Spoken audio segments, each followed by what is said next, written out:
Moat Ta. What starts as a simple shopping trip turns into a nightmare when 17-year-old Amira is wrongly arrested for theft, just minutes after buying a birthday gift for her mom. Slammed against a police car, humiliated in public, her world shatters until her father shows up. But Deshaun Johnson isn't just any dad. He's a senior FBI agent. And when the truth unfolds, it exposes a web of racial profiling, corruption, and a justice system built to protect the powerful. This isn't just a story about injustice. It's about a father's relentless quest to protect his daughter, even when the odds are stacked against him. With twists, secret recordings, and a redemption arc you won't see coming, this real-life-inspired drama will leave you speechless. Do you believe in second chances, or should justice go all the way?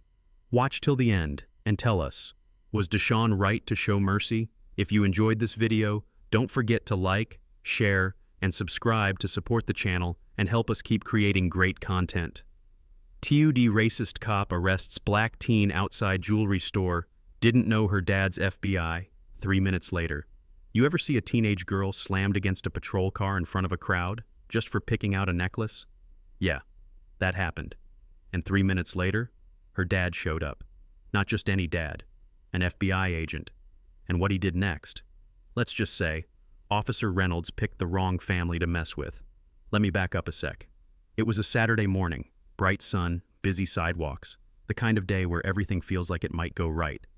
17-year-old Amira Johnson had one mission: find the perfect birthday gift for her mom. She wasn't your average teen, smart, grounded, raised right. Her sneakers tapped across the polished floor of Belmont Jewelers, a place that didn't see many black girls walk in alone with confidence and a smile. But Amira didn't flinch. She had every right to be there. Inside, the store felt like a different world.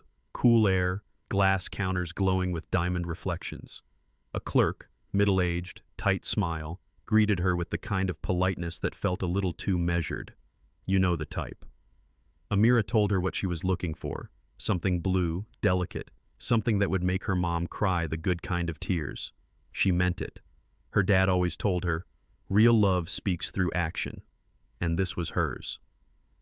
As she scanned the display, thinking about all the times her mom showed up for her, early morning rides, late-night talks, endless patience, she didn't notice the security guards slowly circling or the way the clerk's eyes kept flicking to the backroom camera feed. She should have walked out then, but she was raised to finish what she started. 10 minutes later, Amira stepped outside, a little white bag in her hand, receipt tucked inside. But she didn't make it 5 steps before a police cruiser screeched up, lights flashing, doors flying open like a scene from a movie.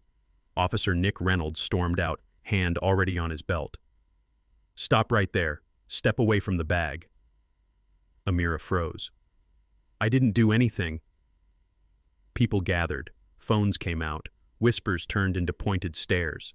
The bag was yanked from her hands. She tried to explain, but Reynolds wasn't listening. He shoved her against the car, cuffed her like she was some common thief, called her suspicious, said the store reported a stolen necklace. No proof, no questions, just assumption. And that's when it happened. A voice, low, commanding, cut through the noise like a blade. "Get your hands off my daughter." Heads turned. The crowd parted. And there he was, Deshaun Johnson, Amira's dad, tall, composed, and absolutely livid. But here's the twist. He wasn't just some angry parent. He flashed a badge that made Officer Reynolds blink twice. FBI, senior field agent, 21 years on the job. The silence was thick. Amira sobbed into her father's shoulder while Reynolds stammered, tried to backpedal, muttered something about protocol and miscommunication. But Deshaun didn't shout. He didn't threaten. He just said 7 words that chilled everyone within earshot. "I'll be seeing you very, very soon." Later that night, while Amira rested in her room, Deshaun sat in his home office, files open, pen tapping. He couldn't let this slide. Not just for his daughter, but for every black kid who's ever been labeled guilty before saying a word. He pulled up the store's records, made some calls, and within hours found something that didn't sit right. The necklace Amira supposedly stole, reported missing 3 weeks before she ever walked into that store. Not to mention there was no working footage of her visit. The store claimed the security system malfunctioned. Too convenient, he dug deeper. The store clerk, Maria Langston, married to the brother of, guess who, Judge Ellis Langston. That's right, the same judge who handled excessive force cases involving local police, including Reynolds. You feel that? Yeah, that's the smell of corruption. Deshaun wasn't alone. He called in an old friend, Sasha King, an independent investigative journalist with a nose for dirty trails and a spine made of steel. She went to the store undercover, posing as a customer. Within 15 minutes, she caught Maria whispering into the back room about watching the black girl near the sapphire case. Got it on tape. Meanwhile, Deshaun requested Reynolds' disciplinary file, found 3 complaints for racial profiling in the last 18 months, all quietly dismissed. And guess who helped get those complaints buried? Judge Langston, again. So Deshaun did what he does best, built a case.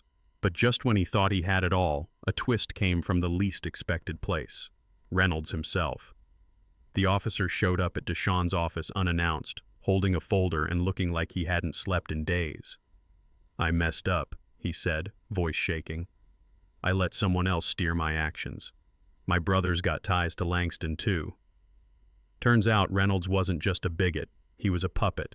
Pressured, indebted, afraid. Still guilty, but not the mastermind. And now, he wanted out. Deshaun didn't forgive him, not yet, but he saw an opportunity. "You want to fix this?" he said. "Then help me burn it all down." So they worked together, quietly, strategically. Sasha released her report. It went viral overnight.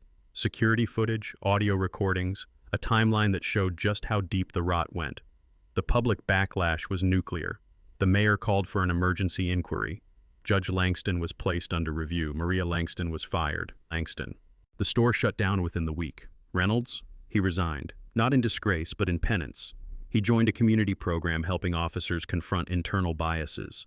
Told his story. Owned his mistakes. Took the hits. And Amira? She didn't just survive it. She transformed it. She started speaking at youth rallies, sharing her story, not as a victim, but as a warning, and a call to action.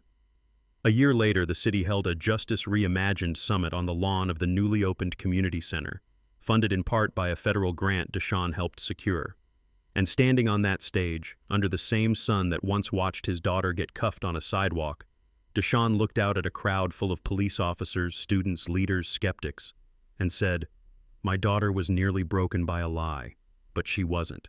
Because the truth, when you fight for it, doesn't just set you free, it sets fire to everything built on injustice."